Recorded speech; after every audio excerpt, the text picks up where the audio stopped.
अस्सलामुअलैकुम। उमर एकेडमी में खुश आमदीद। उम्मीद है आप सब बिल्कुल खैरियत से होंगे।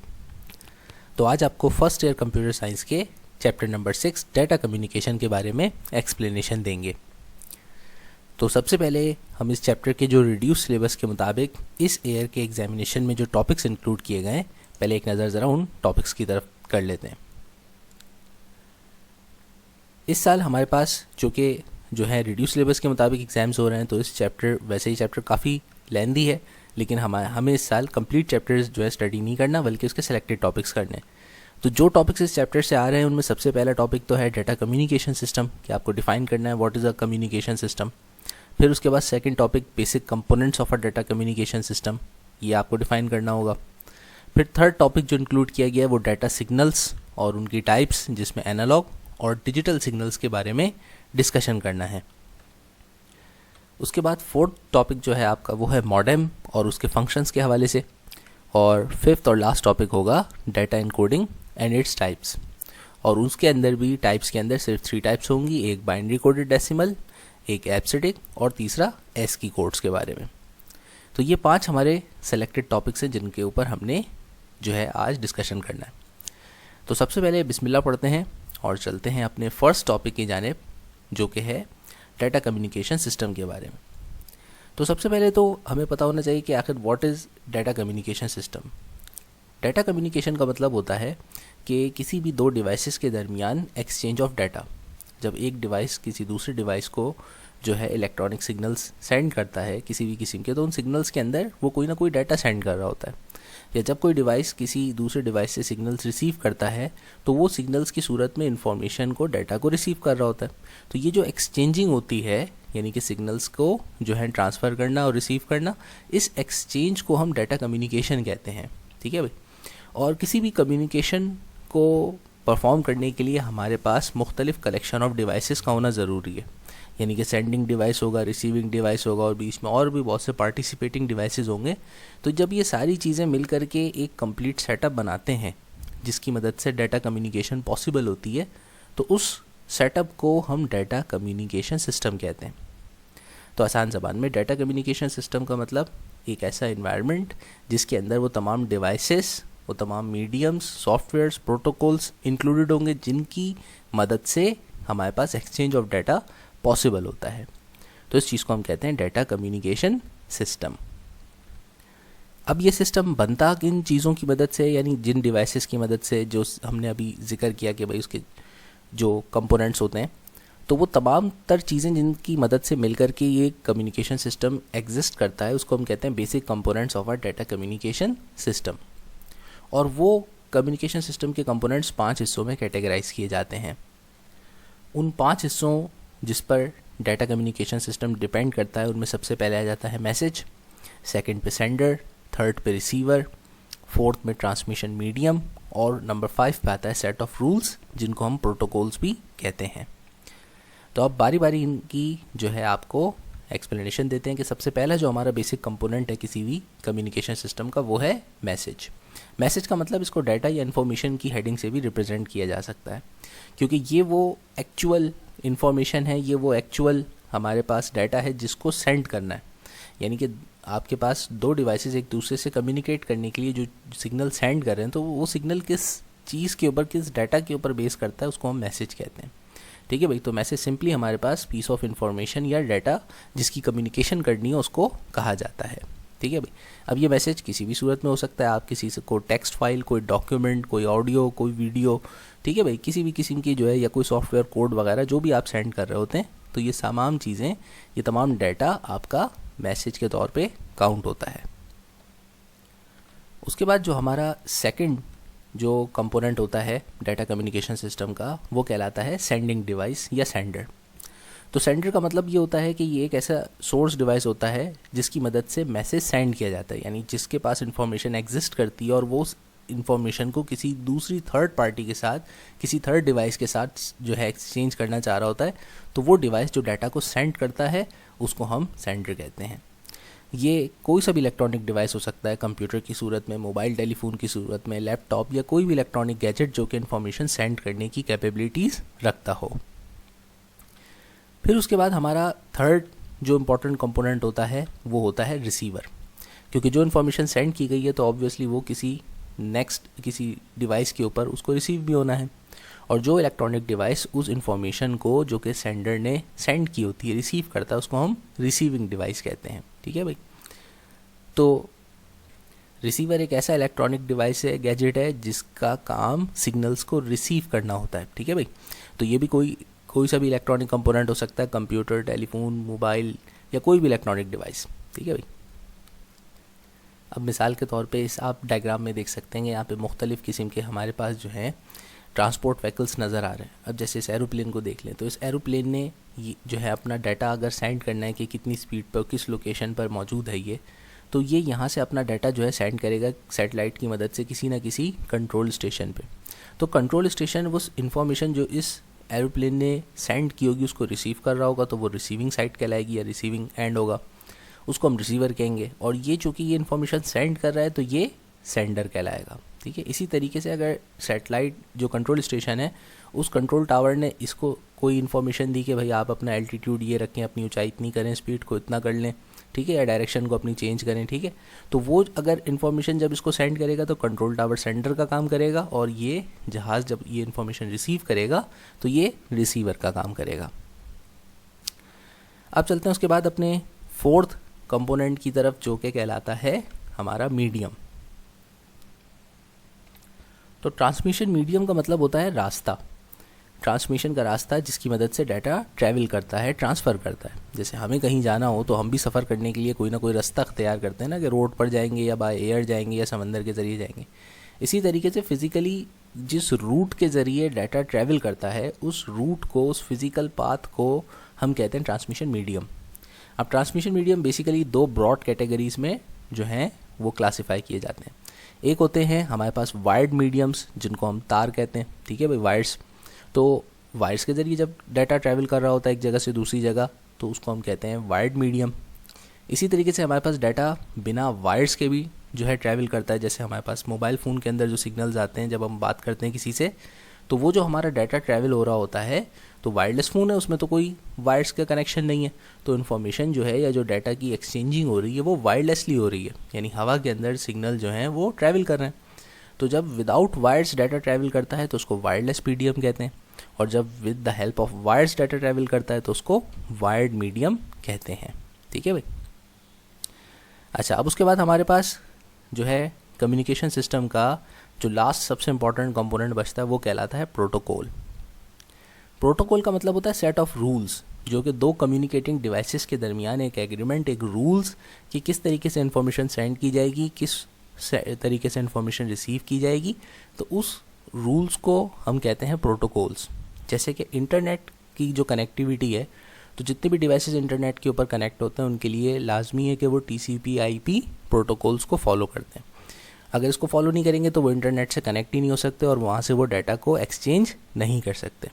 तो जिस तरह इंटरनेट से कनेक्टिविटी के लिए, इस नेटवर्क से कनेक्टिविटी के लिए आपको नेटवर्क के रूल्स एंड रेगुलेशंस को फॉलो करना होगा, इसी तरीके से डाटा कम्युनिकेशन के अंदर जितने भी डिवाइसेस होते हैं, तो तमाम नेटवर्क के ऊपर डिवाइसेस को कम्युनिकेट करने से पहले कुछ जो स्टैंडर्ड रूल्स बने हुए हैं उनको फॉलो करना ज़रूरी है, और उन रूल्स को हम आसान ज़बान में प्रोटोकॉल्स कहते हैं। तो डाटा कम्युनिकेशन सिस्टम को कंप्लीट करने के लिए बहुत ज़रूरी है कि जो भी सेंडिंग एंड रिसीविंग डिवाइसेस हैं वो सेम प्रोटोकॉल्स के ऊपर काम कर रहे हो। अगर दोनों के प्रोटोकॉल्स डिफरेंट होंगे तो उनके दरमियान डाटा कम्युनिकेशन पॉसिबल नहीं होगी। ठीक है, ये बिल्कुल ऐसी है जैसे कि दो बंदे आपस में कम्युनिकेट कर रहे हैं और एक चीनी है और दूसरा जो है वो उर्दू बोलने वाला है। तो अब जो पाकिस्तानी है वो तो उर्दू में बोल रहा होगा और जो चीनी है उसको तो कक समझ नहीं आ रही होगी कुछ, तो वो जो है फिर आपस में सोचें इन दोनों के दरमियान कोई एक्सचेंज ऑफ डाटा पॉसिबल हो सकता है? वो जो भी बोल रहा होगा वो उसकी समझ ही नहीं आएगा। तो बिल्कुल इसी तरीके से हमारे पास डाटा एक्सचेंज के लिए भी सेंडिंग एंड रिसीविंग डिवाइसेस के प्रोटोकॉल्स या रूल्स का सेम होना ज़रूरी होता है। अच्छा, अब एक एग्जाम्पल की मदद से आपको समझाते हैं कि किस तरीके से जो है ये डाटा कम्युनिकेशन सिस्टम के कंपोनेंट्स आपस में इंटीग्रेट करके काम करते हैं। मिसाल के तौर पे आपको फ़र्ज़ करें कि एक ईमेल जो है वो सेंड करनी है, ठीक है। तो आप जिस शख्स के साथ कुछ डाटा शेयर करना चाहते हैं या कोई मैसेज सेंड करना चाहते हैं, तो उसके लिए आप जो है वो सेंडर का किरदार अदा करेंगे। तो आप अपने कंप्यूटर पे कोई मैसेज कंपोज करेंगे, ठीक है ना, और उसके बाद जो है आप उसको एक पर्टिकुलर एड्रेस के ऊपर जो है रिसीवर को सेंड करेंगे, ठीक है भाई। तो आप जो है वो सेंडर का काम कर रहे हैं और जिस शख्स को आप मेल सेंड कर रहे हैं वो जो है वो रिसीवर का काम कर रहा है। अब आपके और उसके दरमियान कम्युनिकेशन को पॉसिबल बनाने के लिए एक तो आप दोनों के कंप्यूटिंग डिवाइसेस होगा, ठीक है ना, आपके पास भी कंप्यूटर उसके पास भी कंप्यूटर। फिर दूसरी बात, आप मेल सेंड नहीं कर सकते जब तक कि आपके पास पर्टिकुलर सॉफ्टवेयर्स ना हो, ठीक है भाई, आपका कोई ईमेल अकाउंट ना हो। फिर उसके बाद आपको सेंड करने के लिए आप दोनों के पास प्रोटोकॉल्स का होना भी ज़रूरी है। तो आपके पास, आप जब इंटरनेट पर डाटा सेंड करेंगे ईमेल का, तो आप जो है मेल ट्रांसफ़र प्रोटोकॉल को यूज़ करते हुए आप अपनी ईमेल को सेंड करेंगे। और साथ में इंटरनेट कनेक्शन है तो जाहिर सी बात है आपको नेटवर्क के TCP/IP प्रोटोकॉल्स भी दोनों के पास मौजूद होंगे। फिर साथ में आपका ये जो डाटा है ये ट्रैवल कैसे करेगा, इसको ट्रैवल करने के लिए आपका नेट से कनेक्शन जो होगा, ऑब्वियसली आपने किसी इंटरनेट सर्विस प्रोवाइडर से कनेक्शन लिया होगा, उसने आपके घर पे किसी ना किसी किस्म का या तो केबल के ज़रिए कनेक्शन किया होगा या आपके घर पे वायरलेस कनेक्शन होगा। तो इस मीडियम के ज़रिए से आपका मैसेज जो है वो सेंड होगा। तो आप सेंडर हैं, तो देखें आपने सेंडिंग करी है प्रोटोकॉल्स को यूज़ करते हुए, मीडियम को यूज़ करते हुए, फिर जाकर के आपका मैसेज एक टर्मिनल से दूसरे रिसीविंग टर्मिनल तक सेंड हुआ है, ठीक है भाई। तो ये एक मिसाल हो गई आपकी एक कंप्लीट डाटा कम्युनिकेशन सिस्टम की। अब चलते हैं इसके बाद अपने नेक्स्ट टॉपिक की तरफ, जो कि है हमारा अब डाटा सिग्नल्स और उनकी टाइप्स के हवाले से, ठीक है। तो अभी हमने पहले डाटा कम्युनिकेशन सिस्टम और उसके बेसिक कंपोनेंट्स डिस्कस कर लिए, तो अभी हमारा थर्ड टॉपिक है।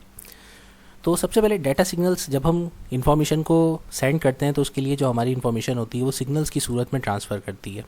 और वो सिग्नल्स जो होते हैं वो दो तरीके के होते हैं बेसिकली। एक होते हैं या तो एनालॉग सिग्नल्स होते हैं जिसकी सूरत में इन्फॉर्मेशन ट्रैवल करती है, और दूसरे जो होते हैं वो डिजिटल सिग्नल्स कहलाते हैं। एनालॉग सिग्नल्स ऐसे सिग्नल्स को कहते हैं जो कि कॉन्टीन्यूसली जो होते हैं चेंज होते रहते हैं, यानी कि उसमें हर टाइम पीरियड के साथ जो है सिग्नल के अंदर कोई कांस्टेंट जो है वैल्यू नहीं होती, बल्कि उसकी वैल्यूज़ जो होती हैं सिग्नल की, जो आपका इनपुट होता है वो चेंज होता रहता है। तो इसीलिए इन एनालॉग सिग्नल को कॉन्टीन्यूस सिग्नल्स भी कहा जाता है। और इन सिग्नल्स की मदद से हम किसी जो है कॉन्टीन्यूसली तब्दील होने वाली चीज़ों को, जो फिक्स्ड डाटा को या फिक्स्ड वैल्यूज़ को नहीं ट्रांसफ़र करती, उनको मेजर करते हैं। जैसे इसकी मिसाल ये है कि आपके पास घर में गैस का जो मीटर लगा हुआ होगा, तो आपका गैस का मीटर जो है वो जिस वक्त आप गैस, जितनी कुछ पीक आवर्स होते हैं जब खाना पक रहा होगा तो गैस इस्तेमाल हो रही होगी, वरना अदरवाइज़ गैस जब यूज़ नहीं हो रही होगी तो वो मीटर स्टॉप होगा। तो जितनी आप पूरे महीने में गैस इस्तेमाल करेंगे तो वो उसके अंदर से जितनी गैस पास होगी वो उसके काउंटर उतनी गैस को मेजर करेगा। तो ये फिज़िकल चेंज है, ये कांस्टेंट नहीं है कि आप हर घंटे में एक फ़िक्स्ड अमाउंट ऑफ गैस को यूज़ कर रहे हैं, ऐसा नहीं है। इसी तरीके से आपके पास मुख्तलिफ जो फ़िज़िकल क्वांटिटीज़ होती हैं, जैसे कि लाइट की इंटेंसिटी या साउंड या प्रेशर को मेजर करने के जो इक्विपमेंट्स होते हैं वो सारे के सारे एनालॉग इक्विपमेंट्स कहलाते हैं। आपने प्रीवियस क्लासेस में इसी तरीके से एनालॉग कंप्यूटर्स के बारे में पढ़ा था। तो एनालॉग कंप्यूटर्स भी वही कंप्यूटर्स थे जो कि फ़िज़िकल क्वांटिटीज़ को मेजर करने और कंप्यूट करने के लिए इस्तेमाल होते थे। तो वो जो वर्किंग करते थे, उनके जो इंफॉर्मेशन के जो सिग्नल्स होते थे उनको हम एनालॉग सिग्नल्स कहते हैं। अब इसी तरह से हमारे पास दूसरी जो सिग्नल्स की कैटेगरी है जिनको हम डिजिटल सिग्नल्स कहते हैं। डिजिटल सिग्नल्स को इलेक्ट्रिकल सिग्नल्स भी कहा जाता है, और ये वो सिग्नल्स होते हैं जो कि डिस्क्रीट वैल्यूज़ को लेकर के चलते हैं ट्रांसफॉर्मेशन के लिए, यानी कि ये हमेशा सिर्फ और सिर्फ 0 या 1 में से किसी एक वैल्यू को या 0-1 के मुख्तलिफ कॉम्बिनेशन को बिट्स के ट्रांसफ़र करते हैं, ठीक है भाई। इसीलिए इनको डिस्क्रीट का मतलब होल नंबर वैल्यूज़। तो इनकी डाटा रेंज बिल्कुल फिक्स होती है और ये जो है हमारे पास मुख्तलिफ बिट्स की सूरत में डाटा को ट्रैवल करने का काम करते हैं। बिट्स में जो 1 होता है उसका मतलब होता है कि हमारे पास एक पॉजिटिव वोल्टेज या हाई वैल्यू भी उसको कहा जाता है, और जो बिट की जो 0 वैल्यू होती है उसको 0 वोल्टेज या नो वोल्टेज वैल्यू भी कहा जाता है। तो डिजिटल सिग्नल्स हमारे इलेक्ट्रिकल सिग्नल्स होते हैं जो 0-1 यानी कि इनकी दो ही कंडीशन ऑन और ऑफ जो पैटर्न होते हैं उन वैल्यूज़ की मदद से अपनी इन्फॉर्मेशन को एक जगह से दूसरी जगह ट्रांसफ़र करने का काम करते हैं।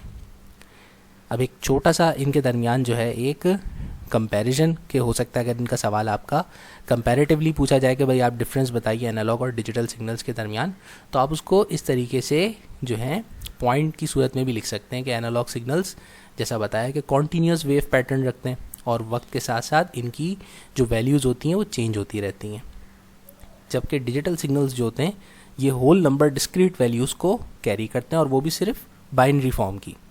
बाइनरी फॉर्म मतलब सिर्फ 2 डिजिट 0 और 1।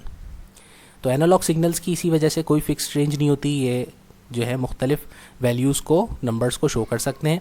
जबकि डिजिटल सिग्नल्स की डाटा रेंज होती है वो फाइनाइट होती है, यानी कि लिमिटेड सिर्फ 0 और 1 दो ही डिजिट्स हैं जो इस सिस्टम में आप यूज़ कर सकते हैं इन्फॉर्मेशन को ट्रांसफ़र करने के लिए। इसी तरीके से एनालॉग सिग्नल्स जो होते हैं उनके साथ एक प्रॉब्लम ये होती है कि ये ईजिली डिस्टर्ब हो जाते हैं दूसरे सिग्नल्स या दूसरी वेव्स की वजह से। डिजिटल सिग्नल्स में डिस्टर्बेंस होती है लेकिन इतनी ज़्यादा आसानी से नहीं होती, ठीक है भाई।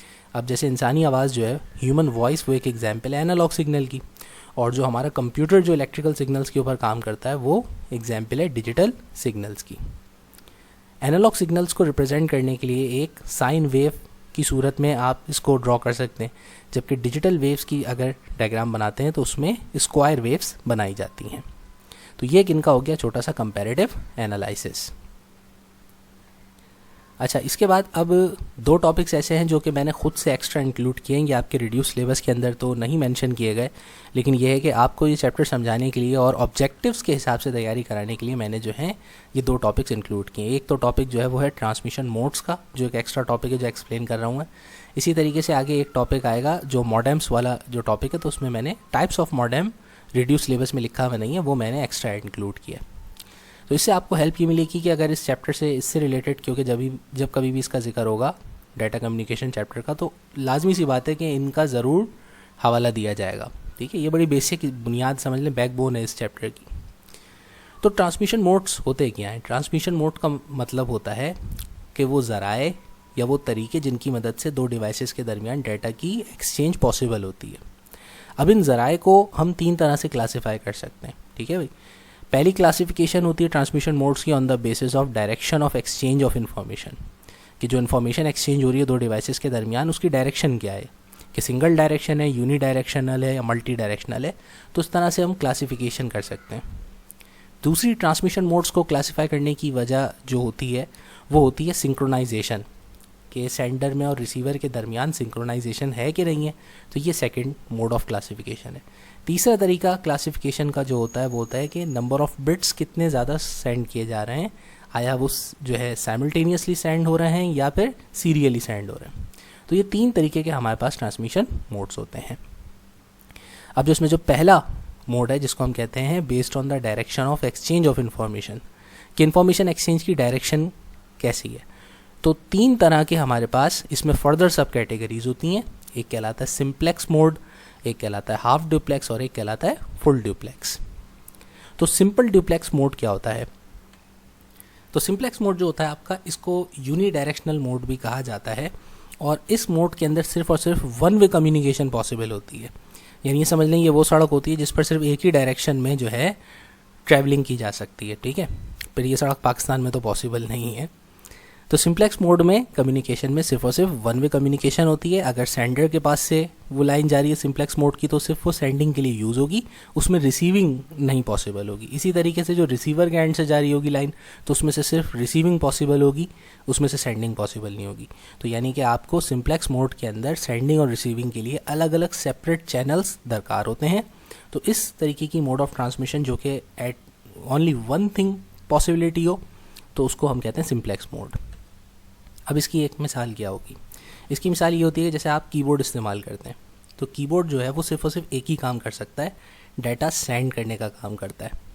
इसी तरीके से मॉनिटर जो है वो सिर्फ वन वे काम करता है, कि जो मॉनिटर की जो केबल होती है तो उसमें सिर्फ और सिर्फ वन वे कम्युनिकेशन होती है, कि वो सिग्नल्स को रिसीव करता है और डिस्प्ले शो करता है। इसी तरह कीबोर्ड सिर्फ डाटा सेंड करने का काम करता है, डाटा रिसीव करने का काम नहीं करता। तो ये जो इनकी जो ट्रांसमिशन मोड होता है इनका, ये कहलाता है सिंप्लेक्स मोड, और ये इसकी एग्जाम्पल है। उसके बाद हमारे पास सेकंड जो मोड है उसको हम कहते हैं half duplex mode. Half duplex mode में क्या होता है कि होता वही एक चैनल है, लेकिन उसमें एक ही चैनल के ऊपर, एक ही पाथ के ऊपर आप दोनों काम कर सकते हैं, ठीक है भाई। यानी सेंडिंग भी कर सकते हैं, रिसीविंग भी कर सकते हैं, लेकिन शर्त क्या है? Only one operation at a time. अगर आप सेंडिंग कर रहे हैं तो उस पर सिर्फ सेंडिंग करेंगे, साथ में बैक वक्त दोनों चीज़ें नहीं कर सकते, ठीक है ना। यानी साइमल्टेनियसली सेंडिंग एंड रिसीविंग नहीं हो सकती, अलबत्ता एक वक्त में एक ऑपरेशन कर सकते हैं। जैसे पहले या तो आपने डाटा सेंड करना है तो सेंड कर दिया, जब डाटा सेंड हो गया फिर उसके बाद अगर आपने रिसीव करना है तो फिर आपने रिसीव कर लिया। तो ये जो इस तरीके से जो हमारी कम्युनिकेशन होती है उसको हम कहते हैं हाफ ड्यूप्लेक्स मोड। तो ऑब्जेक्टिव्स में अक्सर पूछा जाता है, तो ये बात याद रखिएगा कि हाफ ड्यूप्लेक्स मोड में आपकी बोथ डायरेक्शन में कम्युनिकेशन तो होती है मगर साइमल्टेनियसली नहीं होती, ठीक है, कि कम्युनिकेशन करेगा बोथ डायरेक्शन में but not simultaneously, only one operation at a time. अब इसकी क्या एग्जाम्पल होगी हमारे पास? इसकी एग्जाम्पल होती है हमारे पास एक छोटा, आपने बच्चों का देखा होगा वॉकी टॉकी का जो सिस्टम होता था। तो वॉकी टॉकी पे क्या कर सकते हैं कि भाई आप एक दफ़ा प्रेस करें बटन और अपना मैसेज आप सेंड कर दें। फिर उसके बाद फिर आप जब रिसीव करना हो, यानी बैक वक्त आप सुन और बोल नहीं सकते उस एक सिस्टम के ऊपर, या तो आप मैसेज सेंड करेंगे, ओवर एंड आउट मैसेज चला गया, फिर उसके बाद आप मैसेज जब रिसीव करेंगे तो उस वक्त आप रिसीव करते वक्त दोबारा उसी लाइन पर उसी वक्त सेंड नहीं कर सकते। तो ये हमारे पास एक मिसाल हो गई हाफ ड्यूप्लेक्स ट्रांसमिशन की। फिर उसके बाद तीसरा जो हमारा मोड होता है जिसको हम कहते हैं फुल ड्यूप्लेक्स मोड। तो फुल ड्यूप्लेक्स मोड वो होता है जो कि बैक वक्त दोनों पॉसिबिलिटीज़, यानी कि ये टू वे कम्युनिकेशन होती है on one channel and simultaneously, यानी कि सुन भी रहे हैं बोल भी रहे हैं।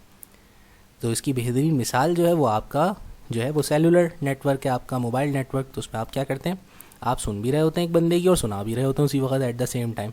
तो दोनों कम्युनिकेशन एक ही पाथ के ऊपर एक ही वक्त में साइमल्टेनियसली पॉसिबल है कि आप एक ही चैनल पे सेंडिंग एंड रिसीविंग एक ही मूवमेंट के ऊपर कर रहे हैं। तो ये कहलाता है फिर फुल ड्यूप्लेक्स मोड। उसके बाद अब चलते हैं अपने दूसरे जो है मेथड की तरफ के बेस्ड ऑन सिंक्रोनाइजेशन हम किस तरीके से ट्रांसमिशन मोड्स को क्लासिफाई कर सकते हैं। तो सबसे पहले तो सिंक्रोनाइजेशन का क्या मतलब होता है। सिंक्रोनाइजेशन का जब भी वर्ड कभी आए तो आप समझ जाएं कि कोई भी दो डिवाइसेस जिनमें सेम टाइमिंग पर दोनों की सेटिंग हुई हुई हो, जिनके दोनों डिवाइसेस के ऑपरेशन सेम टाइम पर परफॉर्म हो रहे हो, तो उसे कहते हैं कि दोनों डिवाइसेस आपस में सिंक्ड हुए हैं, सिंक्रोनाइज्ड हैं। तो यहाँ पर कंप्यूटर के अंदर जब डाटा ट्रांसमिशन में सिंक्रोनाइजेशन आ जाती है तो ट्रांसमिशन मोड दो तरीके से डिफाइन किए जाते हैं। एक कहलाती है सिंक्रोनस ट्रांसमिशन मोड और दूसरा होता है एसिंक्रोनस ट्रांसमिशन मोड।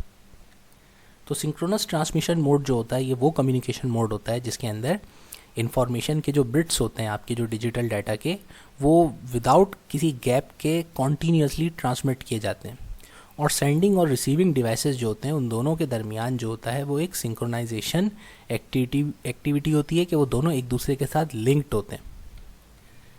लिंक्ड का मतलब कि उन दोनों की एक सेम क्लॉक सेटिंग होती है कि जितना पर सेकंड यहाँ से सेंडर के पास से बिट्स ट्रांसफ़र होंगे उतने ही पर सेकंड के हिसाब से रिसीवर के पास बिट्स रिसीव्ड होने चाहिए।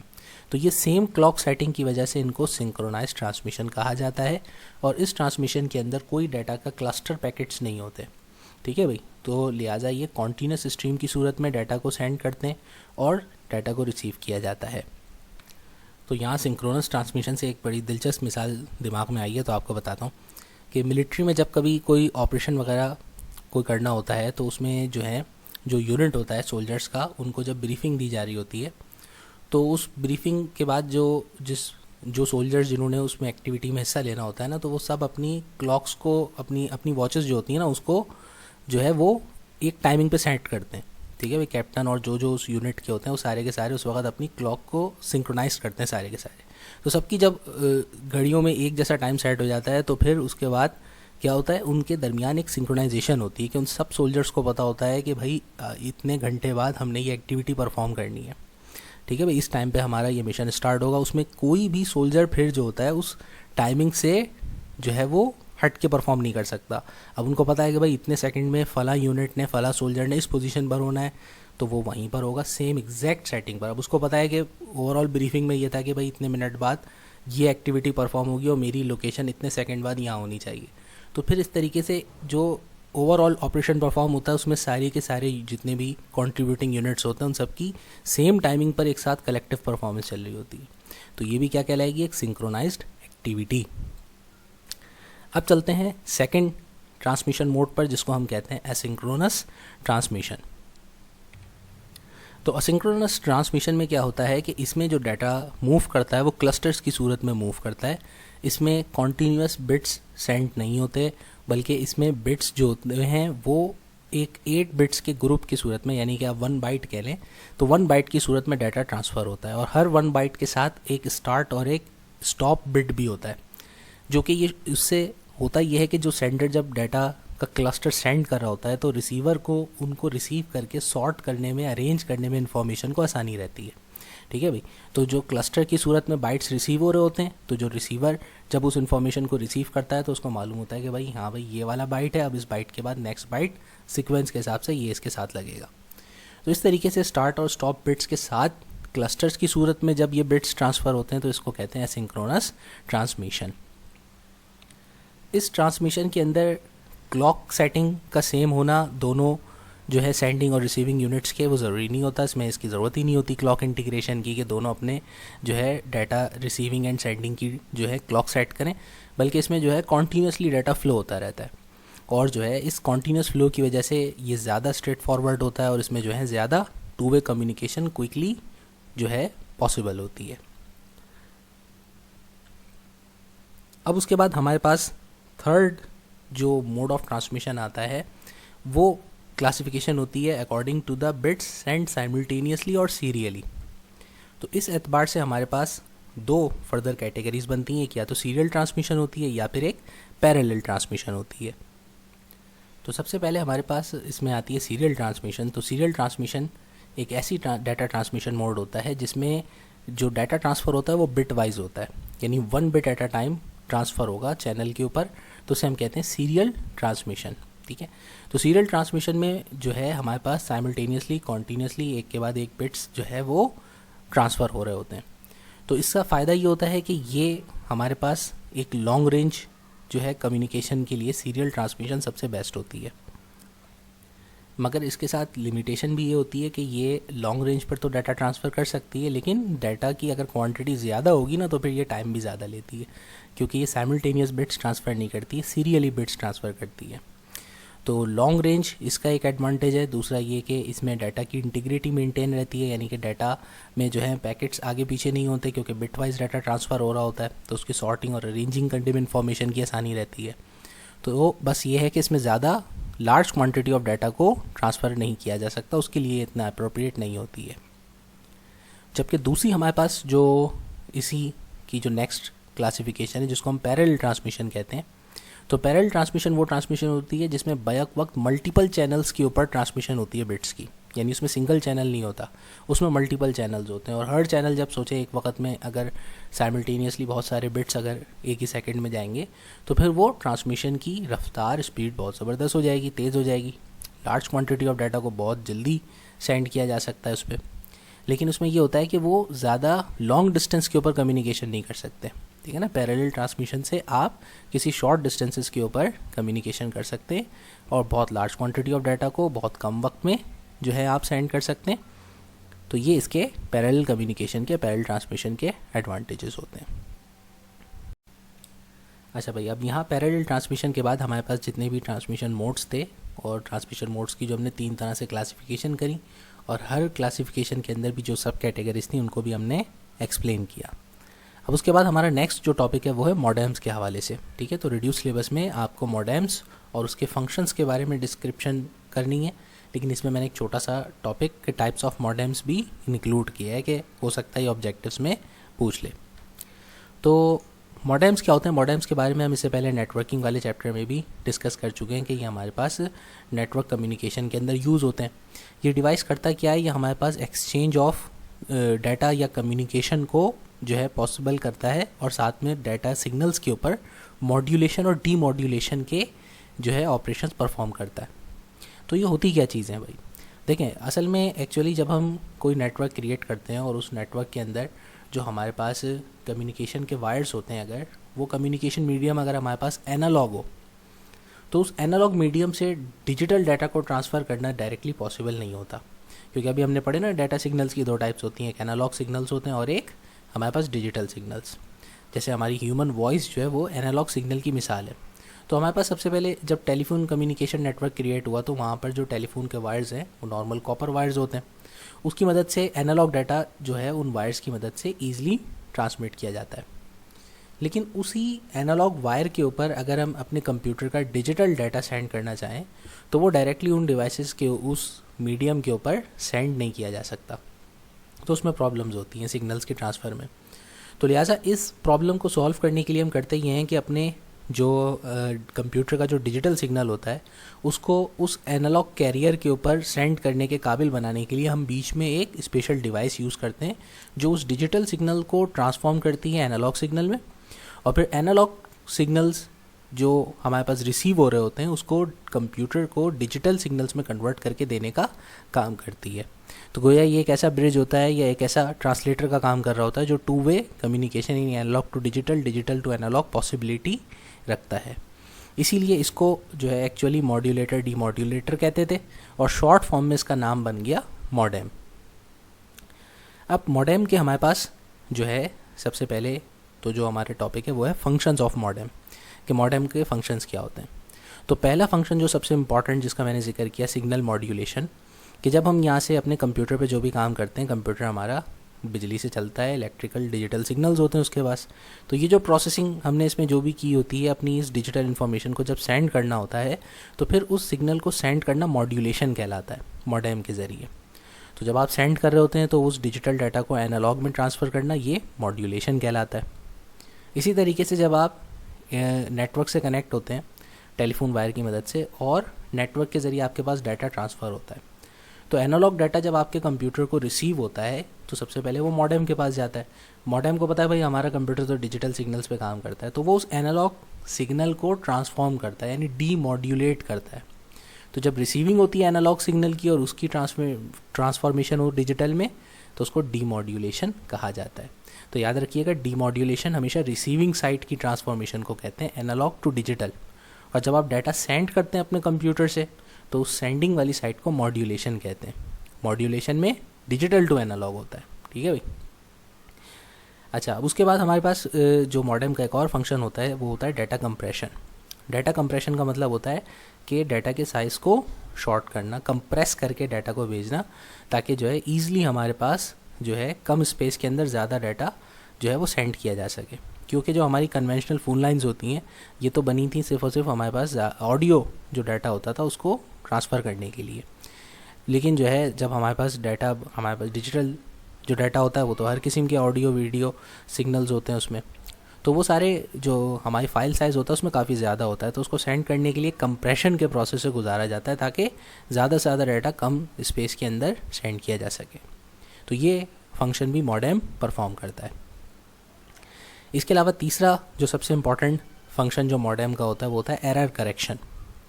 क्योंकि जब इन्फॉर्मेशन को सेंड किया जाता है इस तरीके से मॉड्यूलेशन के ज़रिए तो उसमें जो है बाज़ औक़ात हमारे पास सिग्नल के डिस्टॉर्शन के, ये जिसको हम कम्युनिकेशन प्रॉब्लम्स भी कहते हैं, तो उसमें कुछ थोड़े से हमारे पास सिग्नल के तब्दील होने के चांसेस होते हैं, जिसकी वजह से हमारे पास थोड़ा सा सिग्नल ऑल्टर्ड हो जाता है और जो हमारी ट्रांसमिशन हुई होती है वो मैसेज जो होता है वो आपका ज़रा डैमेज हो जाता है। तो इस प्रॉब्लम को सॉल्व करने के लिए वो जो इन्फॉर्मेशन सिग्नल्स जो सेंड और रिसीव हो रहे होते हैं तो उसके साथ मॉडेम, अगर इस किस्म की कोई उसको पैकेट्स जब रिसीव होते हैं उसमें कोई प्रॉब्लम होती है तो या तो वो रीसेंड करता है, दोबारा से इन्फॉर्मेशन रिसीव करता है, या फिर उस इन्फॉर्मेशन को सॉर्ट आउट करके उसके अंदर जो एरर्स होते हैं कम्युनिकेशन के उसको रिमूव करता है। तो ये जो प्रोसेस कहलाता है ये कहलाता है एरर करेक्शन। तो अभी आपने जैसे एसिंक्रोनस ट्रांसमिशन के अंदर पढ़ा था कि हमारे पास डाटा जो होता है वो कलेक्टिव ग्रुप्स के अंदर सेंड होता है और रिसीव होता है, और उसके अंदर हमारे पास एक एक्स्ट्रा बिट्स होते हैं। इसी तरह से सेम यही टेक्निक जो है मॉडेम्स भी यूज़ करते हैं एसिंक्रोनस ट्रांसमिशन वाली, कि यहाँ पर जो इन्फॉर्मेशन सेंड और रिसीव होती है उसके डाटा के पैकेट्स बनते हैं जिनको फ्रेम्स कहते हैं, और हर फ्रेम के साथ एक छोटा सा जो है उन्होंने चेकसम रखा हुआ होता है जो कि एक फिंगरप्रिंट की तरह काम करता है। यानी ये समझ लें हर डाटा पैकेट का एक यूनिक कोड होता है ताकि उसकी मदद से डाटा जब सेंड और रिसीव हो रहा हो तो उसको तरतीब से जो है ना रिसीव करने में आसानी रहे, और अगर ट्रांसमिशन के दौरान कोई पैकेट या तो सेंड नहीं हुआ है या उसका सिग्नल सही तरीके से ट्रांसफॉर्म नहीं हुआ जिसकी वजह से वो डैमेज हो गया है तो फिर उस फ्रेम को दोबारा से कॉल करके मंगवाया जा सके, ठीक है ना, ओवर द ट्रांसमिशन लाइन। तो ये सारे काम बैकग्राउंड में मॉडेम एरर करेक्शन के परफॉर्म करता है। इसके बाद हमारे पास चौथा जो इम्पॉर्टेंट फंक्शन होता है वो कहलाता है फ्लो कंट्रोल मैनेजमेंट। अच्छा भाई, तो नेटवर्क के ऊपर जो मुख्तलिफ मॉडेम्स कनेक्टेड होते हैं उनकी डाटा की सेंडिंग और रिसीविंग स्पीड जो होती हैं वो डिफरेंट होती हैं। तो हो सकता है कि आपके पास जो मॉडेम है वो ज़्यादा फास्ट डाटा ट्रांसमिशन के लिए कैपेबल हो, जबकि जो रिसीविंग साइड पर जो मॉडेम है हो सकता है वो स्लोअर मॉडेम हो या उसकी इतनी ज़्यादा जो है कैपेबिलिटीज़ ना हो डाटा को सेम रेट पे एक्सेप्ट करने की। तो अब अगर दो जगहों पर, दो नोड्स के दरमियान, दो टर्मिनल्स पर आप सेंडर हैं और एक रिसीवर है, ट्रांसमिशन हो रही है डाटा की, तो उसमें अगर आपका मॉडेम बहुत तेज़ी से डाटा सेंड करेगा और सामने वाला मॉडेम इतनी तेज़ी से उसको रिसीव नहीं कर सकता, तो क्या करेगा वो मॉडेम एक सिग्नल जो है ना कम्युनिकेशन का ट्रांसफ़र करेगा आपके मॉडेम के पास कि भाई रुक जा भाई, काफ़ी तेज़ डाटा आ गया है, और जब तक दोबारा मैं सिग्नल ना भेजूँ उस वक्त तक आप ट्रांसमिशन को होल्ड कर लें। तो फिर वो आपका जो मॉडेम होगा, फास्टर मॉडेम, वो जो है वो कुछ वक्त के लिए पॉज हो जाएगा जब तक कि रिसीविंग साइड का मॉडेम जो होता है वो उस ऑलरेडी सेंड इन्फॉर्मेशन को जो है वो प्रोसेस नहीं कर लेता। जब वो इन्फॉर्मेशन प्रोसेस कर लेगा, फिर जब उसके पास कैपेसिटी होगी और डाटा रिसीव करने की, तो फिर वो वहाँ से सिग्नल भेजेगा, ओके अब आप नेक्स्ट ट्रांसमिशन को कंटिन्यू करें। तो इस तरीके से दो मॉडेम्स आपस में डाटा के फ़्लो को कम्युनिकेशन के दौरान मैनेज करते हैं, तो उसको कहा जाता है मॉडेम का फ़्लो कंट्रोल फंक्शन। तो ये चार हमारे पास मॉडेम्स के बुनियादी फंक्शन थे। अब उसके बाद हमारे पास जो है एक एक्स्ट्रा टॉपिक है, जो कि हमने कहा था कि मुख्तलिफ टाइप्स ऑफ मॉडेम्स को भी आपको एक्सप्लेन करेंगे। तो हमारे पास सबसे पहले जो मॉडेम की टाइप आती है उसको हम कहते हैं डायल अप मॉडेम्स। तो डायल अप मॉडेम्स जो होते हैं हमारे पास, ये वो मॉडेम्स होते हैं जो हमारी स्टैंडर्ड टेलीफोन लाइंस को इस्तेमाल करते हैं डाटा को सेंड और रिसीव करने के लिए।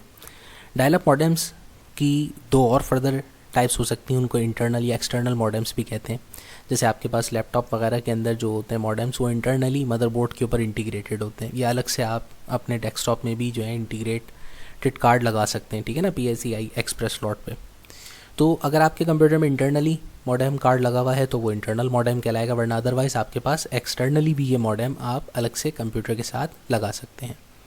तो फिर इसकी मदद से आप जो है अपने नॉर्मल टेलीफोन लाइन के ऊपर, जैसे PTCL का जो नेट यूज़ होता है, तो वो आप इंटरनेट यूज़ कर सकते हैं। अब डायल अप मॉडेम्स की भी फर्दर कुछ सब क्लासेस होती हैं, ठीक है भाई। तो आगे हम जो शुरू की जो 3-4 टाइप्स पढ़ेंगे वो सारी डायल अप मॉडेम्स की ही टाइप्स हैं। जैसे एनालॉग मॉडेम्स, सबसे पुराने डायल अप मॉडेम्स जो होते थे उनको एनालॉग मॉडेम्स भी कहा जाता था। तो ये जो शुरुआती मॉडेम्स थे, इनकी स्पीड जो थी वो डाटा ट्रांसमिशन की बहुत ज़्यादा नहीं होती थी, और इसमें एक प्रॉब्लम ये होता था कि ये सिर्फ और सिर्फ वन वे स्ट्रीम जो है एट अ टाइम अलाउ करते थे, यानी कि आप बैक वक्त टेलीफोन या इंटरनेट दोनों सर्विसेज को यूटिलाइज़ नहीं कर सकते थे। तो ये मॉडेम या तो आप एक वक्त में फ़ोन पर बात कर लें, ठीक है भाई, या आप जो है नेट यूज़ कर लें। तो होता ये था कि जब जिस वक्त शुरुआत में ये एनालॉग मॉडेम्स जिन घरों में होते थे, तो अगर कोई नेट यूज़ कर रहा होता था और इतने में कोई अगर कॉल जो है ना रिसीव करता था या कोई डायल करता था, तो उसका इंटरनेट का कनेक्शन डिस्कनेक्ट हो जाता था। तो ये प्रॉब्लम्स इनमें एनालॉग मॉडेम्स में हुआ करती थी। फिर उसके बाद हमारे पास थोड़े इससे एडवांस वर्जन जो आया मॉडेम्स का, उनको हम कहते थे ISDN मॉडेम्स। तो ISDN की फुल फॉर्म होती थी इंटीग्रेटेड सर्विसेज डिजिटल नेटवर्क। तो ये जो हमारे पास ISDN मॉडेम्स होते थे ज़्यादा एडवांस हुआ करते थे, इनके अंदर जो है 2 वे स्ट्रीम पॉसिबल थी, और ये जो है ज़्यादा फास्ट स्पीड रखते थे, 128 kbps। अब आज तो आपको हंसी आएगी कि सर ये भी कोई स्पीड होती है, आज तो हम MBs में बात करते हैं। तो ये शुरुआती जो मॉडेम्स थे ऑब्वियसली उनकी इतनी ज़्यादा फास्ट स्पीड नहीं थी, तो वो तो kbs में ही उनकी स्पीड होती थी। तो ये अपने जो है प्रीडिसेसर एनालॉग से जो है ज़्यादा फास्ट जो है स्पीड रखते थे।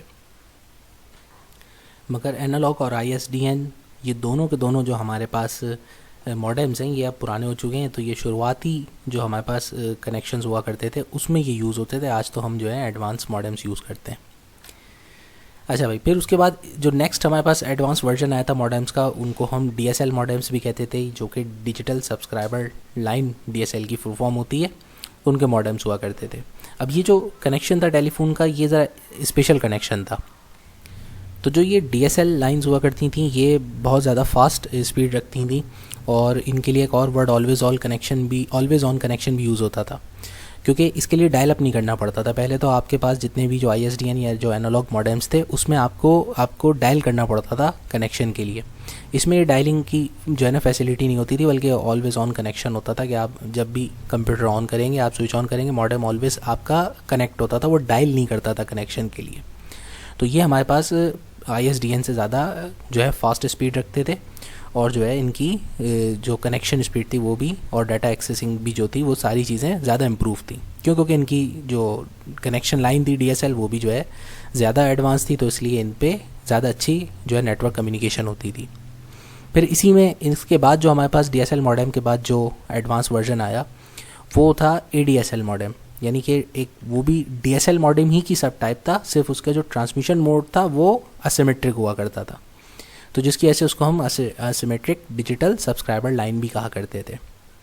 ये वो लाइन थी जिसपे एक ब्रॉडबैंड कम्युनिकेशन होती थी, यानी ये समझ लें कि आपकी कम्युनिकेशन की जो कैपेसिटी थी वो एक्सटेंड हो गई। पहले हम केबीज के ऊपर बात करते थे, अब हम बात कर रहे हैं एमबीज़ के ऊपर, कि आपकी डाटा की जो साइज़ है ना वो बहुत ज़्यादा ह्यूज ट्रैफिक आप डाटा का बैक वक्त जो है इसके ऊपर सेंड एंड रिसीव कर सकते थे। तो लिहाजा एसिमेट्रिक डिजिटल सब्सक्राइबर लाइन जो ADSL मॉडेम होते थे वो ज़्यादा हमारे पास फास्ट ब्रॉडबैंड कम्युनिकेशन टेक्नोलॉजी की मदद से ज़्यादा अच्छा नेटवर्क कनेक्शन देते थे। फिर उसके बाद हमारे पास जो नॉर्मली तौर पे आज बहुत से घरों में कनेक्शन होता है वो केबल मॉडेम कनेक्शन होता है। तो केबल मॉडेम्स जो हम यूज़ करते हैं तो ये हमारे पास DSL मॉडेम से भी ज़्यादा एडवांस होते हैं, ठीक है। इनके साथ क्या होता है भाई, इनके अंदर स्पेशल एक इंटरनेट सर्विस प्रोवाइडर की तरफ से कनेक्शन प्रोवाइड होता है, और ये वायर जो होता है ये टेलीफोन वायर यूज़ नहीं करते, बल्कि ये या तो केबल कोक्सियल केबल यूज़ करते हैं या फिर ट्विस्टेड पेयर केबल यूज़ करते हैं। तो उन केबल्स की मदद से उनकी डाटा स्पीड जो होती है वो फिर काफ़ी ज़्यादा होती है। तो जो केबल मॉडेम्स होते हैं वो DSL मॉडेम्स के मुकाबले में ज़्यादा बेहतर और रिलायबल जो है कम्युनिकेशन कर सकते हैं। तो अब जैसे जैसे वक्त के साथ साथ हमारी रिक्वायरमेंट्स और कम्युनिकेशन, हमारा जो डाटा एक्चुअली वो भी तो एडवांस होता जा रहा है। पहले हमारे पास गेम्स हुआ करते थे, सोचें चंद केबीज़ या MBs का उनका सेटअप हुआ करता था, और आज के दौर में जो हमारे पास गेम्स वगैरह होते हैं या जो हमारी डाटा की जो सर्विसेज होती हैं उनका साइज़ आप देखें कितना ज़्यादा होता है। तो बहुत ज़्यादा हमारे पास जो डाटा है उसका भी साइज़ एक्सटेंड हो गया, तो जाहिर सी बात है हमें अब नेटवर्क कनेक्शन और कम्युनिकेशन के लिए भी ऐसी टेक्नोलॉजी और ऐसे मीडियम्स चाहिए जो कि बहुत ज़्यादा ह्यूज डाटा को भी ईज़िली ट्रांसफ़र कर सकें। तो केबल मॉडेम हमारे तमाम मॉडेम्स के मुकाबले में जो आज हम कॉमनली यूज़ करते हैं एक ज़्यादा एडवांस टाइप होती है। फिर इसके बाद हमारे पास एक, अगर आपके पास फाइबर ऑप्टिक का कनेक्शन है फिर तो क्या ही कहने, फिर तो आपकी डाटा स्पीड तो जीबीज़ में काउंट होगी। तो जो हमारे फाइबर ऑप्टिक मॉडेम्स होते हैं वो तो तमाम मॉडेम्स के जो हैं से ज़्यादा किंग होते हैं, क्योंकि इनकी जो है सबसे ज़्यादा फास्ट स्पीड होती है, और जो है इसमें तो आपकी चूँकि फाइबर ऑप्टिक का जो हमारे पास मीडियम है वो सबसे ज़्यादा फास्टेस्ट अब तक का डाटा ट्रांसमिशन मीडियम है, ठीक है ना, जिसकी स्पीड जो होती है वो बहुत ही ज़्यादा जीबीज़ के अंदर पर सेकंड वो डाटा ट्रांसफ़र करने की सलाहियत रखता है। तो इसके साथ जो मॉडेम्स यूज़ होते हैं फाइबर ऑप्टिक के तो कनेक्शन के साथ, तो वो फाइबर ऑप्टिक मॉडेम्स कहलाते हैं। तो ये हमारी कुछ बेसिक टाइप्स थी मॉडेम्स की जो हमने डिस्कस करना है, एक्स्ट्रा टॉपिक था जो ज़रूरी समझा, ताकि अगर आपके पास ऑब्जेक्टिव्स में पूछ लें तो उससे जो है आपको आसानी हो जाए। अब आखिरी जो हमारा आज के चैप्टर का जो टॉपिक है डिस्कशन का वो है डाटा इनकोडिंग के हवाले से, और उसकी 3 टाइप्स को डिस्कस करना है, एक बाइनरी कोडेड डेसिमल को, और एक एब्सिडिक कोड को, और एस्की को।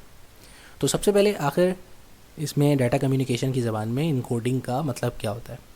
तो सबसे पहले कोड को तो आप समझते होंगे, कोड का मतलब होता है कि भाई कोड वर्ड में बात कर रहे हैं, ठीक है ना, यानी कि कोड वर्ड का मतलब आप जो कहना चाह रहे हैं तो वो कुछ ख़ास अल्फाज इस्तेमाल करते हुए ऐसा मैसेज सेंड कर रहे हैं कि जो सिर्फ वही शख्स समझ सकता है जिसको उस कोड के बारे में इन्फॉर्मेशन है। सबके अपने अपने कोड्स होते हैं, ठीक है ना। फ्रेंड्स के दरमियान आप डिस्कशन करते हैं तो आपको कोई ख़तरनाक मैसेज वगैरह भेजना हो तो आप उसके लिए ना कोड का इस्तेमाल करते हैं, ताकि कोई थर्ड पर्सन अगर उसको देख ले तो समझ में नहीं आए उसको। जब आप व्हाट्सएप यूज़ करते हैं ना तो आप व्हाट्सएप के ऊपर देखा करें सबसे पहली लाइन जो लिखी हुई होती है वो क्या लिखी होती है कि ये जो ट्रांसमिशन है आपकी ये एंड टू एंड इनक्रिप्टेड है। उसका भी मतलब क्या होता है एंड टू एंड इनक्रिप्टेड का, कि जब आपके पास से मैसेज ये सेंड होगा तो जैसा लिखा हुआ ये ऐसा सेंड नहीं होगा, बल्कि वो उसको इनक्रिप्ट करेगा, यानी उसको एक कोड में तब्दील करेगा और फिर उसको मीडियम पे सेंड करेगा, ताकि अगर उस मीडियम को कोई बीच से हैक कर लेता है तो उसके सामने वो मैसेज वो लिखा हुआ नज़र नहीं आए जैसा कि आपकी स्क्रीन पे डिस्प्ले हो रहा है, उसके पास वो मैसेज किसी जो है चीनी, जैपनीज़ या अजीब से कोड में नज़र आएगा। अब अगर उसके पास भी उस कोड को समझने का सॉफ्टवेयर है तो फिर वो उस इन्फॉर्मेशन को डिकोड कर सकता है, ठीक है भाई, वरना अदरवाइज़ ये जो है सिवाय उस रिसीवर के जिसको आपने भेजी और कोई इसको डिकोड नहीं कर सकता, ठीक है भाई। तो ऐसा उसके ऊपर लिखा होता है, तो उससे भी आप समझ जाएं कि ये कोडिंग होती क्या है। तो इन कोडिंग का मतलब ये होता है कि भाई आप किसी भी प्रोसेस को, किसी भी इंफॉर्मेशन को जब आप किसी दूसरे तरीके से सेंड करें, किसी दूसरे लैंग्वेज को यूज़ करते हुए, तो इस प्रोसेस को हम इनकोडिंग कहते हैं। तो आखिर आपके दिमाग में आएगा कि भाई इस इनकोडिंग की ज़रूरत ही क्यों पेश आती है हमें डाटा को सेंड करने की। तो वजह यह है कि आपको पता है कि हमारा कंप्यूटर जो होता है वो सिर्फ़ और सिर्फ डिजिटल सिग्नल्स को जो है समझता है। तो डिजिटल सिग्नल्स के अलावा जितने भी हमारे पास कोई और सिग्नल्स होते हैं तो उसमें कंप्यूटर डिजिटल वर्किंग जो करता है वो उसका प्रोसेसर उसको हैंडल नहीं कर सकता जब तक कि उस इन्फॉर्मेशन को डिकोड ना किया जाए। ठीक है, तो हमारे पास इनकोडिंग की बहुत सी वजूहत होती हैं। इनमें से एक वजह तो हम जब कभी, जैसा कि अभी मैंने डाटा कम्युनिकेशन सिस्टम के हवाले से बात करी, तो अपनी ट्रांसमिशन को, अपने डाटा को सिक्योर करने के लिए भी हम इनकोडिंग करते हैं। ठीक है भाई, ताकि जब जो दो डिवाइसेस जो कम्युनिकेट कर रहे हैं, अगर कोई आपकी सिक्योरिटी ऑफिशियल्स की कम्युनिकेशन है या कोई आपके ऐसे इदारों के दरमियान कम्युनिकेशन हो रही है जो कि नहीं चाहते आपके कोई थर्ड पर्सन या कोई जो है कोई थर्ड इदारा सुने, तो उसके लिए वो अपनी इन्फॉर्मेशन को या अपने एक्सचेंज जो भी हो रहा होता है डाटा का, उसको वो इनकोड करते हैं। ठीक है भाई, तो इसी तरीके से कंप्यूटर में हमारे मुख्तलिफ वजूहत होती हैं। तीन बेसिक, तो प्रोग्राम की कंपाइलेशन या एग्जीक्यूशन के लिए इनकोडिंग होती है, कम्युनिकेशन को सेफ़ एंड सिक्योर करने के लिए इनकोडिंग होती है, या फिर प्रोसेसिंग करने के लिए इनकोडिंग होती है। तो अब चलते हैं हम अपने सबसे पहले इनकोडिंग मेथड की तरफ, जिसको बाइनरी कोडेड डेसिमल इनकोडिंग कहते हैं।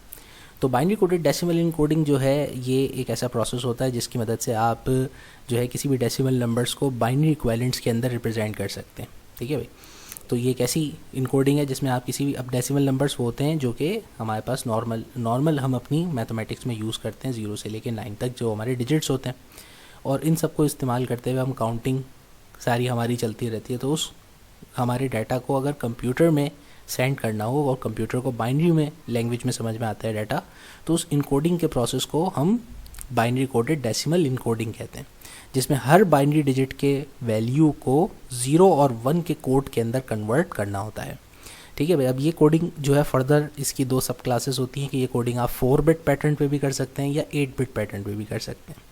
तो जी कॉमनली ज़्यादातर 4 बिट की कन्वर्जन यूज़ होती है, तो और प्रेफर भी की जाती है, तो वो हमारी जो है 4 बिट BCD कोडिंग कहलाती है।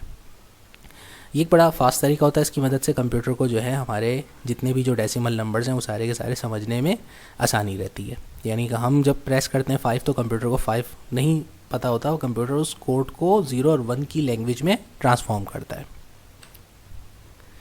इसी तरीके से हमारे पास इनकोडिंग का एक और तरीका जो था जिसको हम एब्सिडिक कहते थे extended binary coded decimal interchange code को। तो ये जो हमारे पास डेसिमल इंटरचेंज कोड होता है, ये जो है हमारे पास एक 8 बिट या 1 बाइट के बराबर साइज़ का कोड होता है। इससे पहले हमने कंप्यूटर हार्डवेयर में बताया था कि जब आप कीबोर्ड की कोई भी की प्रेस करते हैं, अब हमारे पास खाली नंबर्स थोड़ी ना होते कि भाई 0 से लेकर 9 तक खाली जो नंबर नज़र आते हैं कैलकुलेटर पे, बल्कि हमारे पास तो बहुत सारे अल्फ़ाबेट्स भी हैं, ठीक है, और नंबर्स भी हैं, और बहुत से स्पेशल कैरेक्टर्स भी हैं, सिंबल्स भी हैं। तो अब इन सब के लिए क्या करें, कोड कैसे बनाएं, तो उसके लिए हमने एक कोडिंग स्कीम बनाई थी जिसको हम एब्सिडिक कहते थे। बेसिकली ये हमारे मेन फ्रेम कंप्यूटर्स के लिए थी कि मेन फ्रेम कंप्यूटर्स को किस तरीके से डाटा इनपुट किया जाए। तो इनपुट करते वक्त हमारे जनरली जो डाटा होता था उसको कंप्यूटर की बाइनरी पैटर्न में कन्वर्ट करने के लिए ये कोडिंग स्कीम बनाई गई थी। तो इस कोडिंग स्कीम की मदद से आप मुख्तलिफ 256 के करीब कैरेक्टर्स को जो है इनकोड कर सकते थे बिट्स के अंदर, यानी इस बाइनरी लैंग्वेज के अंदर। मगर कॉमनली हमारे जो पर्सनल कंप्यूटर्स होते हैं उसमें ये वाली कोडिंग इतनी ज़्यादा इस्तेमाल नहीं होती है एब्सिडिक वाली। हम जो कोडिंग यूज़ करते हैं वो जो हम थर्ड टाइप पढ़ेंगे ASCII कोड वाली, ज़्यादातर जनरल पर्पस जितने भी हमारे पास कंप्यूटर्स होते हैं, माइक्रो कंप्यूटर्स वगैरह, उन सब के अंदर जो कोडिंग स्कीम एक्चुअली यूज़ होती है वो इसी की थोड़ी सी एडवांस्ड वर्जन होता है ASCII, जिसकी फुल फॉर्म होती है American standard code for information interchange. इस कोडिंग स्कीम को हम यूज़ करते हैं और ये ASCII कोड्स होते हैं जितने, इसमें भी वही 256 पॉसिबल कैरेक्टर्स होते हैं जो कि कीबोर्ड के जितने भी आपको नज़र आ रहे होते हैं, जितनी भी हमारी कीज़ होती हैं, और हर कीज़ जो स्पेशल सिंबल की हो, नंबर्स की हो या अल्फ़ाबेट की हो, तो उसको प्रेस करने पर हमारे पास एक स्पेशल जो सिग्नल जाता है 8 बिट्स का, 0 और 1 का। तो उस कोड्स के जो एक स्टैंडर्ड डिफ़ाइन किया गया है, उस स्टैंडर्ड को ASCII स्टैंडर्ड कहते हैं। तो ये ASCII स्टैंडर्ड हमारे जनरल पर्पस तमाम कंप्यूटर्स के अंदर इनकोडिंग के लिए यूज़ होता है, और ना सिर्फ ये कंप्यूटर्स में बल्कि ये एक स्टैंडर्ड, ये एक बेंचमार्क है। यानी कि स्टैंडर्ड का मतलब ही क्या होता है कि भाई सारे इसी कोडिंग स्कीम के ऊपर अपने इलेक्ट्रॉनिक डिवाइसेस की इनकोडिंग पॉसिबल बनाएंगे। तो ये स्टैंडर्ड हमारे पास वर्ल्ड में ज़्यादातर एप्लीकेबल होता है और यूज़ होता है। तो ASCII हमारी कोडिंग स्कीम आज के जितने भी मॉडर्न हमारे टेलीकम्युनिकेशन इक्विपमेंट्स हैं, कंप्यूटर्स हैं, उसके अंदर जो है वो यूज़ की जाती है, और इसकी मदद से जो है आप मुख्तलिफ कोडिंग के जो पैटर्न्स हैं उनको डिफ़ाइन करते हैं। अच्छा, इस कोडिंग स्कीम के अंदर हमारे पास टोटल बेसिकली जो होते हैं वो 128 स्टैंडर्ड कैरेक्टर्स होते हैं, और उनमें से जो फर्स्ट 32 कैरेक्टर्स होते हैं उनको कंट्रोल कैरेक्टर्स भी कहा जाता है। कंट्रोल कैरेक्टर्स वो कैरेक्टर्स होते हैं जो कंप्यूटर के ऑपरेशन और प्रोसेसिंग के दौरान इस्तेमाल होते हैं, ठीक है भाई। बाकी उसके बाद जो हमारे कोड्स बचते हैं वो सारे हमारे जो डिजिट्स वगैरह जो हम अल्फ़ाबेट्स वगैरह यूज़ करते हैं वो उनके लिए होते हैं। तो जनाब, इस तरीके से हमारा आज का ये लास्ट टॉपिक था ASCII कोड्स का। फिर ये चैप्टर हमारा हो जाता है कंप्लीट। अब उसके बाद इंशाल्लाह हमारा जो लास्ट चैप्टर है जिसमें बहुत थोड़े से टॉपिक्स हैं तो वो बहुत जल्द आपके लिए लेकर के आएंगे इंशाल्लाह ताला। उम्मीद है आपको ये लेक्चर एग्ज़ाम्स में हेल्पफुल होगा। Thank you.